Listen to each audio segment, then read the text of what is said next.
Bienvenida o bienvenido a esta exploración a fondo. Hoy nos adentramos en tres diálogos cruciales de Platón: el Fedón, el banquete y el Fedro. Disponemos de extractos de introducciones, comentarios críticos y, bueno, los propios textos de diversas ediciones. Son obras que logran algo increíble, ¿verdad? Combinar filosofía de altos vuelos con una calidad literaria que te atrapa. Precisamente. El objetivo aquí es desentrañar esas ideas nucleares que Platón nos presenta, disfrutar también de la belleza de su escritura, claro, y darle vueltas a las preguntas que siguen vivas hoy día. Tocaremos temas como la muerte, el alma, el amor, la belleza, incluso el lenguaje. O sea, es un viaje tanto filosófico como poético. Es que Platón, ya en su plena madurez, lo que los griegos llamaban su acmé, ¿no? Sobre los 40 a 45 años, escribió estos diálogos con una prosa llena de matices y una fuerza dramática asombrosa. Es inevitable recordar algunas escenas. Claro, como las últimas horas de Sócrates en la prisión que se narran en el Fedón, o esa cena mítica con algunas de las mentes más agudas de Atenas en el banquete, o esa conversación paseando por un paisaje idílico junto al río Iliso en el Fedro. No es casualidad que junto a la República sean quizás las obras más leídas y comentadas de Platón, vamos. Muy bien, pues vamos a empezar a desgranar esto. Y creo que debemos comenzar por la figura que lo une todo: Sócrates. Platón no escribe tratados abstractos, sino diálogos, conversaciones vibrantes protagonizadas por un Sócrates que, seamos sinceros, tiene un poder de seducción intelectual tremendo. Y lo hace con una técnica muy suya. Mezcla argumentación muy clara, a veces casi matemática, con mitos llenos de imaginación y belleza. Esos mitos no son simples adornos, ¿eh? A menudo son la forma que tiene Platón de llevar el razonamiento más allá de donde la lógica pura puede llegar. Se cuenta que abandonó sus ambiciones de poeta trágico para dedicarse a la filosofía, pero desde luego el instinto dramático y poético está muy presente aquí. Se nota muchísimo en el Fedón. Vemos a Sócrates afrontando su muerte inminente con una serenidad pasmosa. Dedica sus últimas horas a consolar a sus amigos, discutiendo con ellos sobre la inmortalidad del alma casi hasta el último suspiro. Esa calma al beber la cicuta, esa mirada taurina que describe Platón y esas enigmáticas palabras finales. Critón, le debemos un gallo a Asclepio. Impactan profundamente. Esa actitud ante la muerte era fundamental en la antigüedad clásica, ¿eh? Se consideraba una prueba definitiva de la valía moral de una persona. Como pregunta Ecráteres al principio del Fedón, lo importante no es solo el hecho de que Sócrates muriera, sino cómo murió, qué dijo, qué hizo. Un detalle curioso es que Platón hace constar que él no estuvo presente ese día, dice que estaba enfermo, así que toda la escena nos llega a través del relato de Fedón, uno de los discípulos presentes. Es interesante esa serenidad casi sobrehumana que comentas, y contrasta muchísimo con el Sócrates que aparece en el banquete. Ahí no es el sabio imperturbable ante la muerte. ¿Qué va? Sino el conversador irónico, el invitado que llega tarde y descalzo, que aguanta el vino mejor que nadie y que al final se convierte en el centro del discurso apasionado y un poco escandaloso de Alcibíades. Lo fascinante del discurso de Alcibíades, que irrumpe borracho en la fiesta, es precisamente esa comparación que hace de Sócrates. Lo compara con las estatuillas de Silenos, esas figuras que por fuera son feas, grotescas, pero que al abrirlas contienen imágenes de dioses. O con el sátiro Marcias, feo pero capaz de embelezar con su música. Describe su increíble resistencia física, su autocontrol absoluto y sobre todo, ese efecto único que tenía en él. Le hacía sentirse avergonzado de su propia vida y le inspiraba a buscar algo mejor. Es un retrato lleno de luces y sombras, muy humano, a pesar de la idealización. Queda claro que estas imágenes de Sócrates no son meros retratos. Platón está usando a su maestro para encarnar el ideal del filósofo, ¿no es así? Exactamente. Son representaciones de la vida filosófica llevada a sus últimas consecuencias, tanto en la vida como ante la muerte. Si hablamos de la muerte, tenemos que meternos de lleno en el gran tema del Fedón, la inmortalidad del alma. Sócrates llega a definir la filosofía como una meleté thanatou, una especie de entrenamiento para la muerte. La idea es que el filósofo, ya en vida, busca separar en lo posible el alma del cuerpo, no dejarse dominar por sus necesidades y pasiones. Para intentar demostrar esta inmortalidad a sus amigos Cebes y Simias, que le presentan dudas muy razonables, Sócrates va desplegando varios argumentos. Es como una escalada argumentativa. Primero el argumento de los contrarios. Sugiere que si lo vivo nace de lo muerto y lo muerto de lo vivo, pues debe haber un ciclo constante. Y el alma debe perdurar para que este ciclo sea posible. Vale. Luego está el argumento de la reminiscencia, la anamnesis. Esta es la famosa idea platónica de que conocer no es adquirir información nueva, sino recordar verdades fundamentales, que es la justicia, la belleza, la igualdad en sí mismas, que nuestra alma contempló antes de nacer. Ajá. Si recordamos algo de antes de nacer, es que nuestra alma preexistía. Tiene sentido, ¿no? Sí, claro. También usa el argumento de la afinidad. El alma, invisible, racional, inmutable, se parece más al mundo de las ideas, divino, inmortal, simple, que al mundo sensible del cuerpo, mortal, visible, compuesto, cambiante. Lo semejante tiende a unirse a lo semejante. Entiendo. Y finalmente, el argumento más complejo, basado en la teoría de las ideas. El alma, por su propia naturaleza, participa esencialmente de la idea de vida.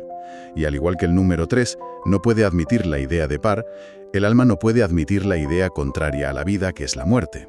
Por tanto, concluye, es inmortal e indestructible. Pero, como apuntabas, sus amigos no se rinden fácilmente. Simmias plantea una objeción muy inteligente. Buenísima. Compara el alma con la armonía de una lira. La armonía es invisible, parece divina, pero si rompes la lira, el cuerpo, la armonía desaparece. Exacto. Y Cebes usa otra imagen, la del tejedor. El tejedor, alma, hace y deshace muchas túnicas, cuerpos, a lo largo de su vida. Pero, ¿y si el tejedor muere antes de terminar su última túnica? ¿Cómo sabemos que el alma no se desgasta y perece tras varias reencarnaciones? Vaya, son objeciones potentes. Son objeciones serias, sí. Sócrates dedica un esfuerzo considerable a refutarlas. Contra la armonía, argumenta que el alma manda sobre el cuerpo y sus pasiones. No es un simple resultado de la mezcla de elementos corporales, como la armonía lo es de las cuerdas de la lira. Y para responder a Cebes, desarrolla ese último argumento basado en la participación en la idea de vida. Es un momento tenso en el diálogo, donde Sócrates advierte del peligro de la misología, el odio a los argumentos, que puede surgir cuando uno se siente decepcionado por razonamientos que parecían sólidos pero fallan. Es una defensa apasionada de la confianza en la razón, incluso ante las dificultades. Y para añadir más capas a esta visión del alma, el Fedro nos regala otra imagen potentísima, el mito del carro alado. Aquí el alma se describe como una fuerza compuesta, una auriga que representa la razón, intentando controlar a dos caballos alados.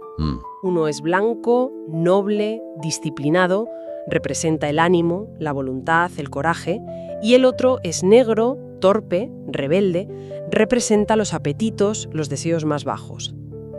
Este mito le sirve a Platón para explicar muchas cosas. El viaje que hacía el alma antes de nacer, siguiendo la procesión de los dioses e intentando contemplar la llanura de la verdad, donde habitan las ideas puras, la justicia en sí y la belleza en sí. La caída del alma en un cuerpo se produce cuando el auriga pierde el control, ya sea por su propia debilidad o por la fuerza del caballo negro, y las alas del alma se rompen. A partir de ahí, el alma inicia un ciclo de reencarnaciones y su destino dependerá de cuánto haya logrado vislumbrar de esa verdad original y de cómo viva en cada vida. La filosofía es el camino para que al alma le vuelvan a crecer las alas. Entiendo entonces que esta idea del viaje del alma y la reencarnación conecta directamente con la purificación de la que hablaba el Fedón. La meta es liberar al alma de las cadenas del cuerpo, placeres, dolores, miedos, deseos, que la distraen de su verdadera naturaleza y destino. Justo. De hecho, al final del Fedón, Sócrates cuenta otro mito, esta vez sobre lo que pasa después de la muerte. Describe una geografía mítica del más allá, con la verdadera tierra, ríos como Aqueronte o Cocito, el Tártaro, y un juicio donde las almas son recompensadas o castigadas según su vida. Los filósofos, por haberse purificado, van a los lugares más elevados. Los impuros pueden reencarnarse en animales que se corresponden con sus vicios. Los glotones en asnos, los injustos y tiranos en lobos o halcones. Es una visión bastante gráfica, sobre la responsabilidad Moral y el destino trascendente del alma. Para él no son incompatibles razón y mito, sino complementarios. Esa búsqueda del alma por purificarse y elevarse nos lleva a preguntarnos qué la impulsa, cuál es el motor de ese ascenso. Y eso nos traslada perfectamente al ambiente festivo y filosófico del banquete, donde el gran tema es precisamente esa fuerza, Eros, el amor, el deseo. El diálogo presenta una serie de elogios a Eros pronunciados por distintos personajes. Exacto. Comienza Fedro, que lo presenta como el dios más antiguo y fuente de virtud, especialmente del valor heroico. Luego Pausanias distingue dos tipos de Eros, uno vulgar, puramente físico y heterosexual, y otro celestial, que él asocia al amor homosexual masculino, enfocado en la inteligencia y la virtud del amado, buscando una relación duradera y educativa. Vale. Después habla a Erixímaco, el médico que desde una perspectiva un poco cientificista, ¿no?, ve a Eros como una fuerza cósmica de armonía y concordia, presente no solo en los humanos, sino en la medicina, la música, la astronomía, en toda la naturaleza. Y entonces llega el turno de Aristófanes, el comediógrafo, con su famoso y original mito sobre el origen del amor. Cuenta que al principio había 3 géneros de seres humanos: masculino, hijos del sol; femenino, hijas de la tierra; y andrógino, hijos de la luna. El andrógino. Eran seres dobles, esféricos, con 2 caras, 4 brazos, 4 piernas, y muy orgullosos, tanto que intentaron escalar al cielo y desafiar a los dioses. Zeus, para castigarlos y debilitarlos, los cortó por la mitad con su rayo. Desde entonces, cada mitad busca desesperadamente a su otra mitad perdida. El amor, según Aristófanes, es ese deseo innato de encontrar a nuestra media naranja para restaurar nuestra naturaleza original completa. Es un mito con una fuerza increíble. Ciertamente. Después de Aristófanes habla Agatón, el poeta anfitrión de la fiesta, que pronuncia un discurso muy florido y retórico elogiando a Eros como el dios más joven, bello, delicado, sabio, justo, valiente, la fuente de toda perfección y belleza. Es un discurso hermoso, sí, pero Sócrates, fiel a su estilo, interviene para desmontarlo sutilmente. Así es. Sócrates, mediante preguntas, lleva a Agatón a admitir que Eros es siempre deseo de algo y que se desea aquello de lo que se carece. Si Eros desea la belleza y la bondad, es porque él mismo no es ni completamente bello ni completamente bueno. No puede ser un dios perfecto como lo pintaba Agatón. Claro, y aquí viene el momento cumbre del diálogo. Sócrates dice que él no sabe nada sobre Eros por sí mismo, sino que va a exponer lo que le enseñó una mujer sabia, una sacerdotisa de Mantinea, llamada Diotima. Según Diotima, Eros no es ni mortal, ni inmortal, ni bello, ni feo, ni bueno, ni malo. Es un daimon, un ser intermedio entre los dioses y los hombres. Ajá. Es hijo de Poros, el recurso, la astucia, la abundancia, y Penia, la pobreza, la carencia. Por eso Eros es, como su madre, pobre y necesitado, pero, como su padre, es ingenioso, audaz y siempre está tramando cómo conseguir lo que le falta: la belleza y la bondad. Eros es, en esencia, un filósofo, un amante de la sabiduría, siempre en busca. Y su objetivo último es la inmortalidad a través de la posesión permanente de lo bueno y lo bello. Y entonces Diotima describe la famosa escalera del amor, el camino de la iniciación en los misterios de Eros. Me parece una de las ideas más potentes de Platón. ¿Podrías recordarnos los peldaños? Claro, es un ascenso gradual. Fíjate. 1. Se empieza por amar la belleza de un cuerpo concreto. Vale, lo físico primero. 2. Luego se comprende que la belleza es similar en todos los cuerpos bellos, y se aprende a amar la belleza física en general. De acuerdo. De ahí se pasa a amar la belleza presente en las normas de conducta, las leyes, las instituciones que hacen posible una vida buena en común. La belleza social, digamos. 5. Más arriba está el amor por la belleza del conocimiento, de las ciencias que nos permite comprender el orden del universo. El saber. Y 6. La meta final, la culminación, es la contemplación directa de la belleza en sí misma. Una belleza absoluta, eterna, divina, inmutable, de la que toda otra belleza participa. Es una experiencia casi mística. Es decir, para Platón, a través de Diotima, el amor erótico bien entendido no es un fin en sí mismo, sino un trampolín, un motor que nos impulsa desde lo más concreto y físico hasta la contemplación intelectual y espiritual más elevada. Exactamente. Quien llega a contemplar esa belleza absoluta, dice Diotima, es capaz de engendrar no simples apariencias de virtud, sino virtud verdadera, porque está en contacto con la fuente de toda verdad y bondad. Y así es como el ser humano puede alcanzar la inmortalidad, no necesariamente física, sino dejando una huella de virtud y sabiduría en el mundo. El Fedro vuelve sobre el tema del amor, pero desde otro ángulo. Lo presenta como una teia mania, una locura divina. Esto suena un poco contradictorio con la visión racional de la filosofía. Bueno, Platón distingue varios tipos de locura o inspiración divina que son beneficiosas: la profética, la ritual, la poética y la erótica. El amor, entendido como esta manía, no es algo irracional y negativo, sino una fuerza poderosa, un don de los dioses que nos saca de nosotros mismos. Explica que cuando vemos la belleza aquí en la tierra, esa visión actúa como un gatillo para la anamnesis, el recuerdo de la belleza absoluta que nuestra alma, el carro alado, vio en el mundo de las ideas antes de caer. Entiendo. La belleza sensible tiene entonces un papel clave porque es la manifestación más clara y directa de las ideas en nuestro mundo. Es la que más fácilmente nos recuerda nuestro origen divino. Precisamente. La belleza, dice Platón en el Fedro, tiene el privilegio de ser la idea más evidente y luminosa a través de los sentidos, especialmente de la vista.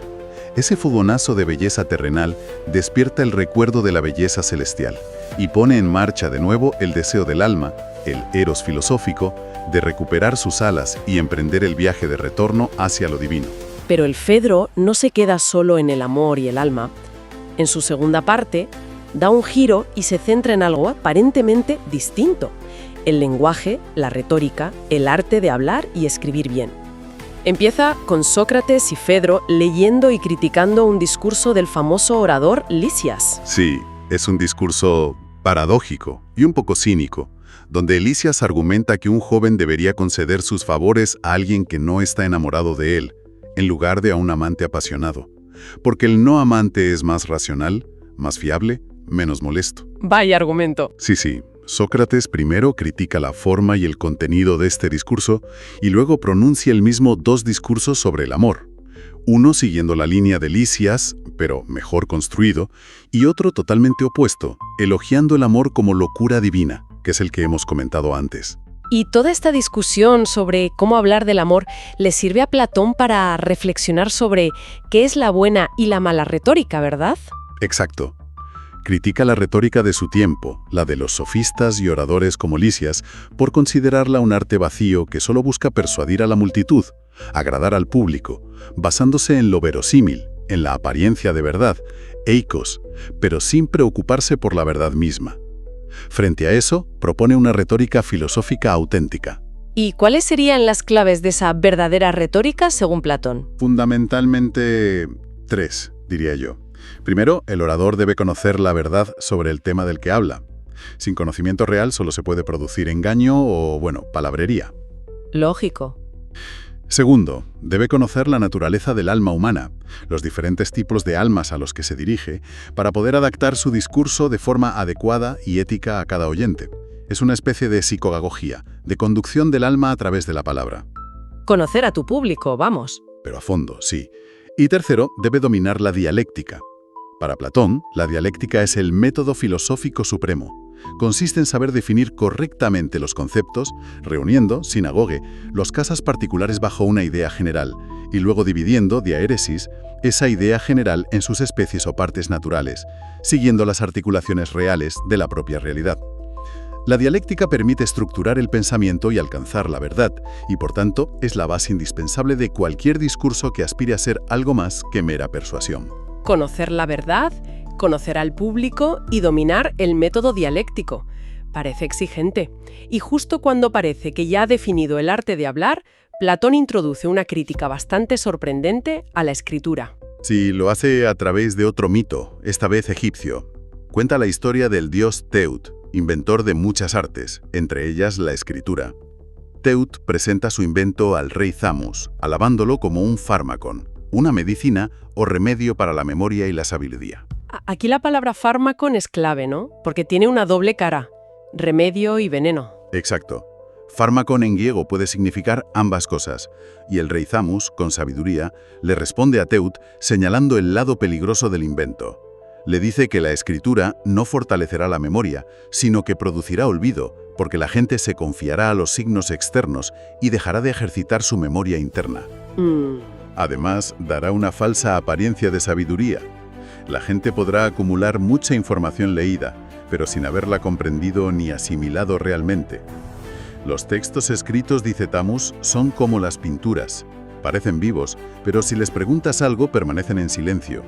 No pueden explicarse ni defenderse si se les malinterpreta. Y circulan por todas partes, llegando a manos de cualquiera, entienda o no entienda. Es una crítica potente, la verdad.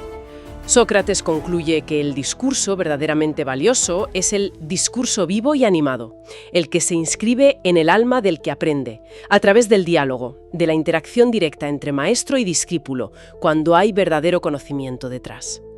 La escritura, como mucho, sirve como un juego, como un recordatorio, hipomnemá, para quien ya sabe, o como un pasatiempo para la vejez. Esto nos muestra por qué Platón eligió escribir diálogos y no tratados, ¿no? A pesar de su crítica a la escritura, la utiliza de la forma más parecida posible a una conversación viva, intentando estimular el pensamiento activo del lector, no simplemente transmitirle información. Subraya la primacía de la filosofía como una actividad compartida, dinámica, oral. Hemos recorrido bastante terreno, desde la celda de Sócrates hasta la orilla del Iliso, pasando por un banquete ateniense. Hemos tocado la inmortalidad, la naturaleza del alma, la escalera del amor y la belleza, y hasta la relación entre hablar y escribir. Son temas enormes. Y que han tenido una influencia inmensa en toda la cultura occidental, sin duda. La teoría de las ideas, la visión del alma tripartita, la filosofía del amor como ascenso, la crítica a la retórica superficial, la tensión entre oralidad y escritura. Son debates que Platón abrió y que siguen muy vivos. Nos deja un modelo de cómo la filosofía puede ser a la vez rigurosa en la argumentación y profundamente bella y evocadora en su expresión. Más allá del interés histórico o filosófico, ¿qué podemos llevarnos de todo esto hoy?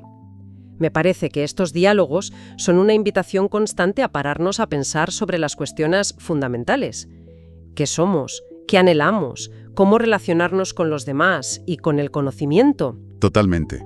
Y quizás, a raíz de esa crítica a la escritura en el Fedro, nos queda una pregunta resonando, especialmente en nuestra época. Platón desconfiaba de la palabra escrita por considerarla algo fijo, muerto, incapaz de responder preguntas, un pálido reflejo del diálogo vivo. Pero, irónicamente, nos dejó una obra escrita monumental que ha sobrevivido milenios. La paradoja. Hoy vivimos inmersos en un océano de texto escrito, de información grabada, accesible al instante. ¿Cómo resolvemos esta paradoja platónica en la era digital? ¿Qué valor le damos hoy al diálogo vivo, a la conversación real, frente a la avalancha de información registrada? Si lo que buscamos es una comprensión auténtica y no solo acumular datos.